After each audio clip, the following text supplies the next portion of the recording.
बिस्मिल्लाहिर्रहमानिर्रहीम। I am Mukas Ahmad. Hopefully students आप लोग फाइन होंगे। आज सॉफ्टवेयर इंजीनियरिंग का हमारा नेक्स्ट लेक्चर है। तो प्रीवियस लेक्चर में हम लोगों ने डिस्कस किया था कि what is software engineering history and software process activities को डिस्कस किया था। इसके बाद केस टूल को देखा था। केस टूल के बाद सोशल एंड प्रोफेशनल रिस्पॉन्सिबिलिटीज़ को हम लोगों ने डिस्कस किया था। तो आज हमारा जो नेक्स्ट टॉपिक है वो है प्रोसेस मॉडल्स। सॉफ्टवेयर इंजीनियरिंग में प्रोसेस मॉडल एक बहुत ही इम्पोर्टेंट टॉपिक है। तो फर्स्ट ऑफ ऑल हम लोग देखते हैं कि प्रोसेस क्या होता है। स्टूडेंट्स, प्रोसेस हमारे पास सीरीज ऑफ स्टेप्स होते हैं। किसी भी प्रोसेस को कंप्लीट करने के हमारे पास जो स्टेप्स होते हैं उसको बोलते हैं कि ये एक प्रोसेस है। तो सीरीज ऑफ प्रिडिक्टेबल स्टेप्स का रोड मैप जो है हमारे पास, या कोई फ्रेमवर्क जो कि हमारी हेल्प करे कोई भी क्वालिटी ओरिएंटेड और टाइमली, कंसिस्टेंट और एक्यूरेट प्रोडक्ट को क्रिएट करने के लिए हमारी हेल्प करे, तो हम लोग बोलते हैं कि ये हमारे पास एक प्रोसेस है। मॉडल हमारे पास एक प्रोटोटाइप होता है किसी भी चीज का, किसी भी प्रोडक्ट का जो प्रोटोटाइप होता है। तो हम लोग अपने टॉपिक की तरफ मूव करने से पहले कुछ की टर्म्स है हमारे पास। फर्स्ट ऑफ ऑल के टास्क सेट हमारे पास क्या होते हैं। सॉफ्टवेयर इंजीनियरिंग एक्शन जो होता है हमारे पास, उसको सॉफ्टवेयर इंजीनियरिंग में टास्क सेट से डिफाइन किया जाता है, जो कि किसी भी वर्क को आइडेंटिफाई करता है, जो टास्क सेट होता है। जबकि सेकंड हमारी जो की टर्म है ये है प्रोसेस फ्लो, जो कि हमारे फ्रेमवर्क जो एक्टिविटीज होती हैं उनमें जो एक्शंस होते हैं, जितने भी किसी फ्रेमवर्क के प्रोसेस में हमारे एक्शंस होंगे, उनको टाइमली और सीक्वेंस से ऑर्गेनाइज करने के लिए हम प्रोसेस फ्लो को जो है वो यूज करते हैं। तो इसके बाद है नेक्स्ट के प्रोसेस मॉडल्स। प्रोसेस मॉडल में हमारे पास linear process flow. First of all के लीनियर प्रोसेस फ्लो क्या होता है। लीनियर प्रोसेस फ्लो जो होता है वो हम लोग इसमें एग्जीक्यूट करते हैं जितने भी हमारी फ्रेमवर्क में एक्टिविटीज होती हैं एक सीक्वेंस से। फॉर एग्जांपल यहाँ पे देखें तो हम लोगों ने कम्युनिकेशन से स्टार्ट किया और डिप्लॉयमेंट से कल्मिनेशन की, इसकी कल्मिनेट कर दिया कि फर्स्ट ऑफ ऑल हमने एक सीक्वेंस से फॉलो किया कम्युनिकेशन, कम्युनिकेशन के बाद प्लानिंग, प्लानिंग के बाद मॉडलिंग, मॉडलिंग के बाद कंस्ट्रक्शन एंड कंस्ट्रक्शन के बाद डिप्लॉयमेंट।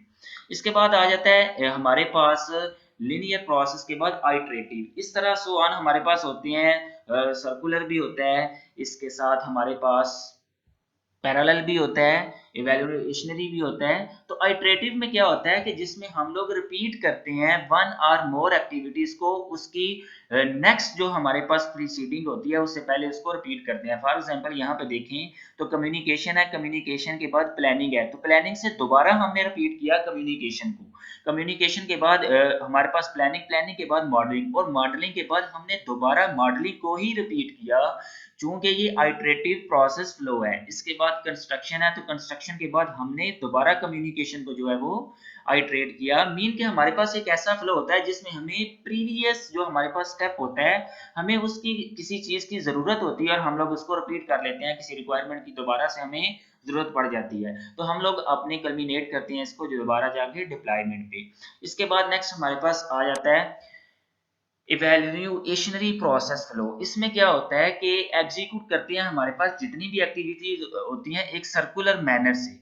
हर जो सर्किट होता है हमारे पास एक कंप्लीट वेरिएंट की तरफ हमें लीड करता है। यहाँ पे देखें तो हमारे पास कम्युनिकेशन से स्टार्ट हुआ और यहाँ पे हमारे डिप्लॉयमेंट आके डिप्लॉयमेंट पे आके एक इंक्रीमेंट रिलीज हो गया कि एक हमारे पास एक पूरे का पूरा जो फेज था प्रोसेस का वो कंप्लीट हो चुका इस प्रोसेस में। नेक्स्ट है हमारे पास पैरेलल फ्लो।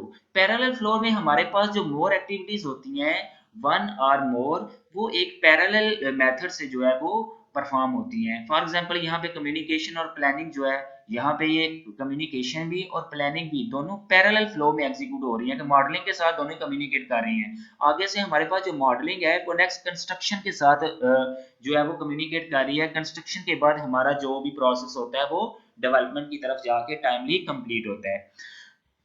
इसके बाद process patterns. Students, process patterns जो होते हैं हमारे पास, ये एक किसी भी प्रोसेस के रिलेटेड हमारे पास जो प्रॉब्लम होती है उसको आइडेंटिफाई करते हैं, एनकाउंटर करते हैं, और ये जो प्रॉब्लम होती है इसके अकॉर्डिंग हमें सुजेस्ट करते हैं कि हमारे लिए कौन सा सलूशन जो होगा वो बेस्ट रहेगा। तो इसमें हमारे पास एक बकायदा इसकी डेफिनेशन है कि एक consistent method for describing problem solutions, एक कंसिस्टेंट मेथड जो कि हमारी प्रॉब्लम का solution they with the context of the software process, कि एक सॉफ्टवेयर के प्रोसेस के कॉन्टेक्स्ट के साथ हमें प्रॉब्लम के साथ सलूशन भी दे, हम उसको बोलते हैं कि प्रोसेस पैटर्न्स। तो प्रोसेस पैटर्न्स जो होते हैं हमारे पास, ये डिफरेंट हमारे पास टाइप्स के होते हैं। First of all stage pattern. Students जो स्टेज पैटर्न होते हैं ये डिफाइन करते हैं किसी भी प्रॉब्लम को, किसी प्रोसेस की एक्टिविटीज को एक स्टेज के लिहाज से। जबकि टास्क पैटर्न जो होते हैं अकॉर्डिंग टू टास्क जो प्रॉब्लम को डिफाइन करते हैं और हमें एक सक्सेसफुल जो सॉफ्टवेयर इंजीनियरिंग में उस प्रॉब्लम का सलूशन होता है वो जो देते हैं। इसके बाद है फेज पैटर्न। तो ये हमारे पास सीक्वेंस ऑफ जो फ्रेमवर्क एक्टिविटीज होती हैं, जब हमने ओवरऑल फ्लो ऑफ एक्टिविटीज को आइटरेट करना होता है तो उसमें हमारी हेल्प करते हैं। जो भी हमारी प्रॉब्लम आती है उसको, उसका जो सलूशन होता है वो हमें प्रोवाइड करते हैं। प्रोसेस पैटर्न के बाद हमारे पास टॉपिक है प्रोसेस मॉडल्स का। तो प्रोसेस मॉडल्स में हमारे पास डिफरेंट टाइप्स के मॉडल्स होते हैं। मॉडल्स में हमारे पास फर्स्ट ऑफ ऑल हमने जिसको डिटेल से डिस्कस करना है वो है वाटरफॉल मॉडल। वाटरफॉल मॉडल के बाद इंक्रीमेंटल डेवलपमेंट अप्रोच होती है, इंटीग्रेशन एंड कॉन्फ़िगरेशन अप्रोच होती है। स्टूडेंट्स वाटरफॉल मॉडल जो होता है इसमें एक प्लान ड्रिवन मॉडल होता है हमारे पास, जिसमें जितने भी हमारे पास फेज होते हैं स्पेसिफिकेशन का, डेवलपमेंट का और वैलिडेशन का, इनको हम सेपरेट जो होता है हम लोग इनको सॉल्व करते हैं, ड्राइव करते हैं। जबकि इंक्रीमेंटल डेवलपमेंट जो होती है इसमें हमारे पास जो स्पेसिफिकेशन, डेवलपमेंट और वैलिडेशन जो होती हैं हम इन तीनों को इकट्ठा इंटरलीव करते हैं और ये हमारे पास प्लान ड्रिवन या एजाइल हो सकता है। इंटीग्रेशन एंड कॉन्फ़िगरेशन की बात करें तो ये हमारे पास ऐसे सिस्टम्स के लिए यूज होता है जो कि मोस्ट लार्ज सिस्टम्स होते हैं, जिनको हम लोगों ने असेंबल करना होता है, कॉन्फ़िगर करना होता है, उनके डिफरेंट जो कंपोनेंट्स होते हैं उनको असेंबल करना होता है। तो इसके लिए इस प्रोसेस को यूज किया जाता है। तो फर्स्ट ऑफ ऑल चूंकि हम लोगों ने वाटरफॉल मॉडल को ही डिस्कस करना है तो वाटरफॉल मॉडल में हम लोग पहले इसका कॉन्टेक्स्ट जो है वो उसको कर लेते हैं डिस्कस। कि वाटरफॉल मॉडल हमारे पास स्टूडेंट एक ऐसा मॉडल होता है जिसको क्लासिकल लाइफ साइकिल भी बोलते हैं, और ये एक हमारे पास स्टेप बाय स्टेप मॉडल होता है कि जिसमें हम लोग स्टेप बाय स्टेप रिक्वायरमेंट्स हमारे पास होती है उनको फॉलो करते हैं। इसमें यूजर की कोई भी इन्वॉल्वमेंट नहीं होती इस मॉडल में। इसके बाद जितनी भी रिक्वायरमेंट्स होती हैं यूजर से वो स्टार्ट में ही कलेक्ट कर ली जाती हैं, जबकि यूजर का दरमियान में इन्वॉल्वमेंट बिल्कुल नहीं की जाती। और ये मॉडल जो होता है हमारे पास ऐसे प्रोजेक्ट के लिए हमारे पास सूटेबल होता है जिनकी हमारे पास रिक्वायरमेंट्स जो होती हैं वो 100% पहले ही से अंडरस्टैंड हमने कर ली होती हैं, कि इसकी जितने भी रिक्वायरमेंट्स हैं हम लोगों ने उनको गैदर कर लिया हुआ है। जबकि अगर हम लोग इसके डिसएडवांटेज की बात करें तो इसका कोई भी वर्किंग वेरिएंट नहीं होता वाटरफॉल मॉडल का। इसके बाद ब्लॉकिंग स्टेज होती है कि हमारे पास चूंकि हम स्टेप बाय स्टेप प्रोसीजर होता है जिसमें पहले हमारे पास रिक्वायरमेंट्स आती हैं, फिजिबिलिटी स्टडी आती है, जबकि डेवलपर और डिजाइनर जो होते हैं उनके लिए ये ब्लॉकिंग स्टेज होती है कि जो वो फ्री बैठे होते हैं, ये ब्लॉकिंग स्टेज होती है। इसके बाद नेक्स्ट हमारे पास अगर इसके एडवांटेज की बात करें तो हम लोग इजीली इसमें जितने भी टास्क होते हैं उनको हैंडल कर सकते हैं और डिफरेंट जो टास्क होते हैं उनको सेपरेट कर सकते हैं इजीली, और इजीली हम लोग क्वालिटी को चेक कर सकते हैं। इसके बाद क्वालिटी चेकिंग के बाद हम लोग कॉस्ट को मॉनिटर कर सकते हैं। टाइमली जो होता है वो अपने प्रोसेस को, अपने प्रोजेक्ट को कंप्लीट करके उसकी डिलीवरी कर देते हैं। तो ये हमारे पास कुछ एडवांटेज थे। तो चूंकि इसकी कुछ लिमिटेशंस भी होंगी, चूंकि इसके एडवांटेज हैं तो डिसएडवांटेज भी हैं, और डिसएडवांटेज होंगे तो इसकी लिमिटेशंस भी होंगी। लिमिटेशंस इसमें ये आ जाती हैं कि जो कस्टमर होता है वो अपना जो भी वर्क होता है उसको देख नहीं सकता, और डिफिकल्ट होता है जितनी भी हमारे पास अगर रिक्वायरमेंट्स में चेंजिंग होती है कस्टमर की तरफ से तो हमें उनमें चेंजिंग करना, प्रोसेस में रिक्वायरमेंट्स में चेंजिंग करना वो मुश्किल होती है, क्योंकि कस्टमर की तो इसमें इन्वॉल्वमेंट ही नहीं होती। तो इसलिए ये हमारे पास जो वाटरफॉल मॉडल होता है इसकी ये लिमिटेशंस होती हैं। तो हम लोग इसको स्टडी करते हैं कि वाटरफॉल मॉडल, चूंकि हम लोग डिस्कस किया है कि एक क्लासिक लाइफ साइकिल भी इसको बोलते हैं, एक सिस्टमैटिक सिक्वेंशियल अप्रोच को फॉलो करता है, और जितनी भी डेवलपमेंट होती है कस्टमर की स्पेसिफिकेशन जो होती हैं, रिक्वायरमेंट्स जो होती हैं, स्टार्ट में जब हम लोग प्लानिंग करते हैं तो उसमें ही हम लोग उसको गैदर कर लेते हैं, और जब तक हमारा सॉफ्टवेयर कंप्लीट नहीं हो जाता उस वक्त तक हम लोग उसको कल्मिनेट नहीं करते, उसको हम लोग फिनिश नहीं करते, और उसको जो हमारा कस्टमर होता है उसको हम लोग इम्प्लीमेंट करके नहीं देते जब तक कंप्लीट नहीं हो जाता। तो सीक्वेंशियल डेवलपमेंट में हमारे पास जो डिफरेंट स्टेप्स हैं, first of all feasibility study है। फिजिबिलिटी स्टडी के बाद हमारे पास रिक्वायरमेंट्स होती हैं जो कि हम लोग गैदरिंग करते हैं, जो कि कस्टमर होता है उससे सिस्टम को डिज़ाइन करते हैं, ये डिज़ाइन फेज होती हैं, प्रोग्राम डिज़ाइन करते हैं सिस्टम डिज़ाइन के बाद, और ये दोनों हमारे स्टेप्स जो होते हैं ये डिजाइन में आते हैं। इसके बाद इम्प्लीमेंटेशन, कोडिंग, कोडिंग के बाद हमारे पास टेस्टिंग, ये दोनों फेज जो होते हैं ये इम्प्लीमेंटेशन में आते हैं। और टेस्टिंग के बाद हमारे पास जब प्रोजेक्ट कंप्लीट होता है तो एक्सेप्टेंस की जाती है, उसको रिलीज किया जाता है, और इसके बाद उसका एनहेंसमेंट अगर हो ऑपरेशन एंड मेंटेनेंस की जाती है, कि जब कस्टमर उसको यूज करना स्टार्ट कर देता है तो कस्टमर के यूजिंग के दौरान कस्टमर चाहता है कि मेरे पास ये मॉड्यूल्स भी होना चाहिए, कोई फर्दर उसको मॉड्यूल्स की जरूरत पड़ती है तो हम लोग उसको मेंटेनेंस करके देते हैं, एनहेंसमेंट करके देते हैं, उसको कोई भी न्यू मॉड्यूल्स जो होता है उसको एंटर करके देते हैं। इसके बाद आता है हमारे पास वाटरफॉल मॉडल्स की जो प्रॉब्लम्स होती हैं, जिनको हम लोग पहले भी थोड़ा डिस्कस कर चुके हैं, कि इनफ्लेक्सिबल, इनफ्लेक्सिबल मींस कि कस्टमर की जो चेंजिंग होती है, जो रिक्वायरमेंट्स में चेंजिंग आती हैं, वो हमारे लिए मुश्किल हो जाता है कि हम लोग उनका रिस्पॉन्ड कर सकें। इसके बाद हमारे पास जो भी रिक्वायरमेंट्स होती हैं इसमें सबसे पहले वो वेल अंडरस्टूड होनी चाहिए, कि जितनी भी हमें फर्दर फ्यूचर में जरूरत पड़ेगी प्रोसेस डिजाइन के लिए, कोडिंग के लिए, वो सबसे पहले हमें अंडरस्टैंड कर लेनी चाहिए, वो 100% क्लियर होनी चाहिए। इसके बाद ये फ्यू बिजनेस के लिए ही सूटेबल हो सकता है, क्योंकि स्टेप बाय स्टेप प्रोसीजर होता है, तो ये फ्यू बिजनेस के लिए हम लोग स्टेबल के लिए रिक्वायरमेंट्स जो होती हैं वो यूज कर सकते हैं। वाटरफॉल मॉडल जो होता है हमारे पास आमतौर पर लार्ज सिस्टम इंजीनियरिंग प्रोजेक्ट के लिए हम लोग इसको यूज करते हैं, जहां पे हमारे पास सिस्टम जो होता है वो डिफरेंट सेवरल साइट्स पे जो होता है वो डेवलप हो रहा होता है, उनके लिए हम लोग उसको यूज कर सकते हैं। इसके बाद हमारे पास आता है कुछ डिस्कशन में इसके के एडवांटेज और डिसएडवांटेज के। प्रोसेस विजिबिलिटी, एक तो इसका एडवांटेज ये है कि हर जो प्रोसेस होता है वो विजिबल होता है हमारे पास। सेपरेशन ऑफ टास्क होती है कि जो भी हमारे पास स्टेप बाय स्टेप प्रोसीजर आते हैं हम लोग सेपरेशन ऑफ टास्क कर देते हैं, कि किस बंदे ने कौन सा टास्क जो है वो परफॉर्म करना है। Quality control and each step, इसमें हमारे पास क्वालिटी कंट्रोल जो होती है हर स्टेप पे उसको कंट्रोल करना बहुत इजी होता है।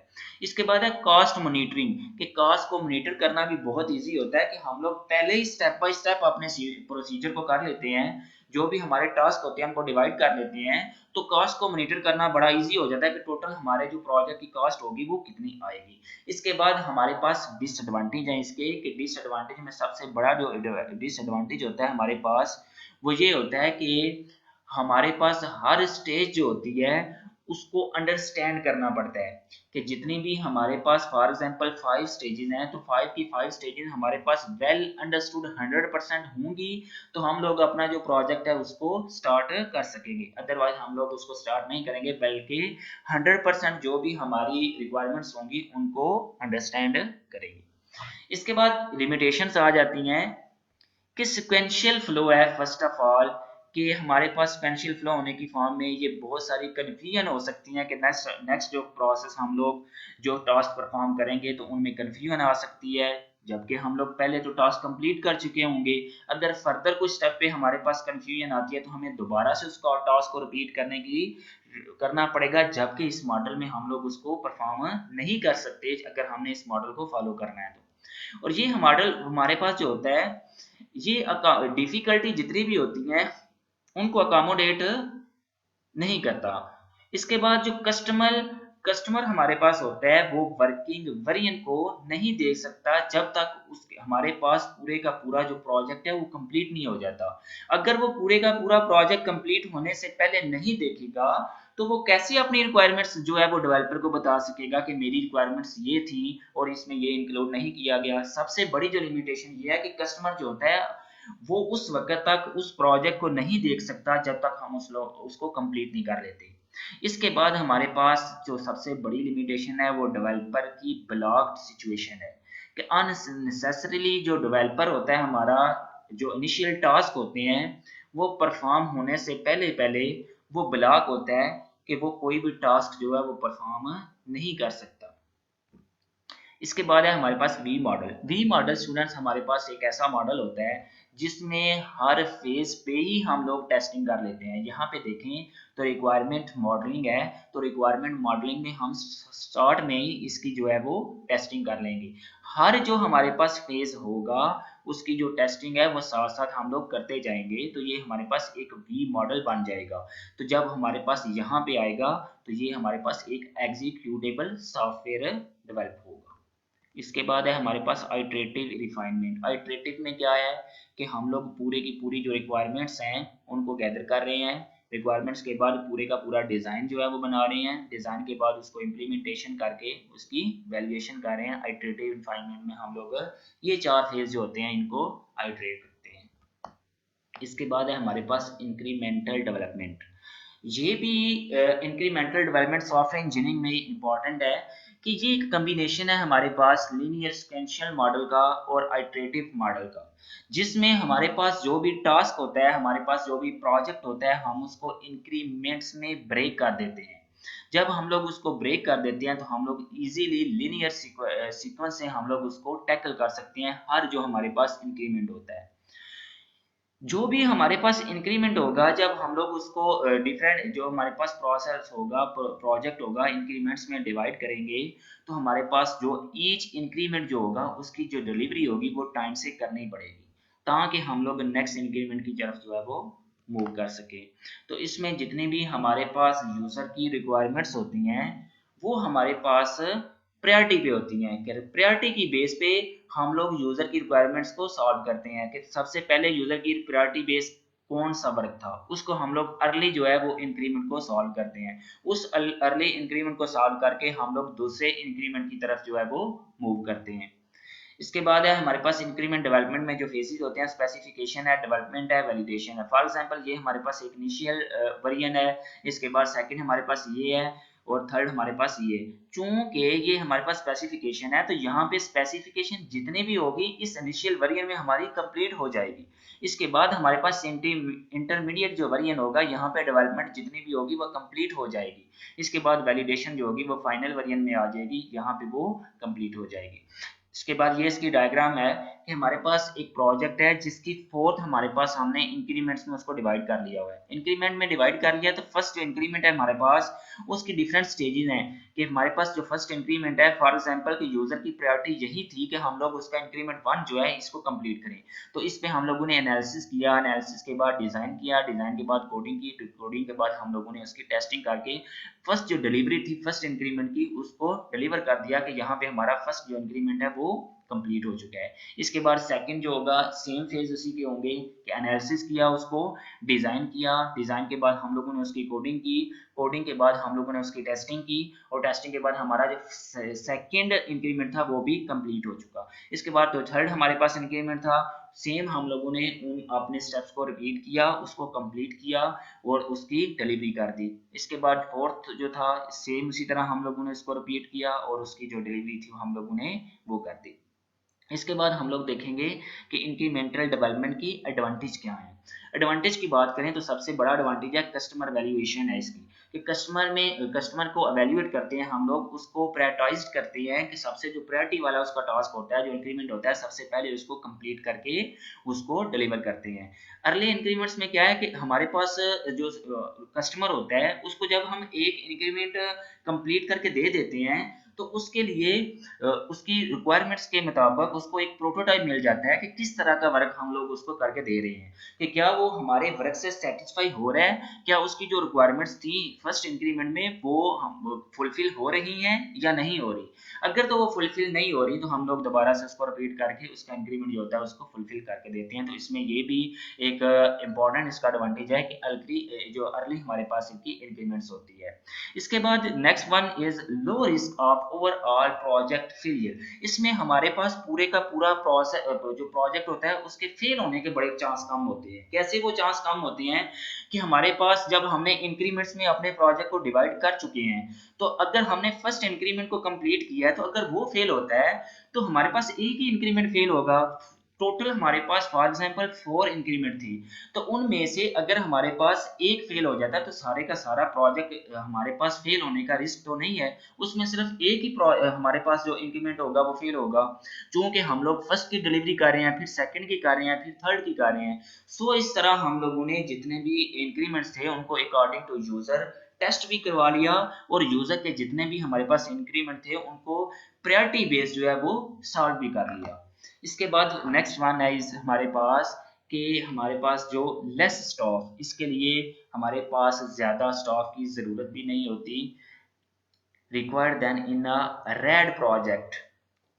रैपिड जो डेवलपमेंट होती है हमारे पास, उसके लिए हमें जिस तरह रैड भी हमारे पास एक मॉडल होता है, रैपिड एप्लीकेशन डेवलपमेंट जिसको बोलते हैं, इसमें भी हमारे पास लेस स्टॉक ही होता है कि जिसमें जो हमारे ये भी हम लोग फर्दर डिस्कस करेंगे कि रैपिड एप्लीकेशन डेवलपमेंट जो होती है ये कैसे होती है। आमतौर पर हम लोग 90 डेज का टाइम होता है रैपिड एप्लीकेशन डेवलपमेंट के लिए, कि 90 डेज में हम लोगों ने जितना भी प्रोजेक्ट हो उसको कंप्लीट करके देना होता है। लेस स्टॉक की जरूरत होती है कि हमें ज्यादा स्टॉक जो होता है इसमें हाइड करना नहीं पड़ता। अर्ली डिलीवरी जो होती है इसकी गारंटी होती है कि हम लोग टाइम से डिलीवर कर सकेंगे, इसको ये भी गारंटी होती है इसकी इसमें टॉस की। और हमारे पास जितनी भी प्रोग्रेस होती है वो डिले नहीं होती।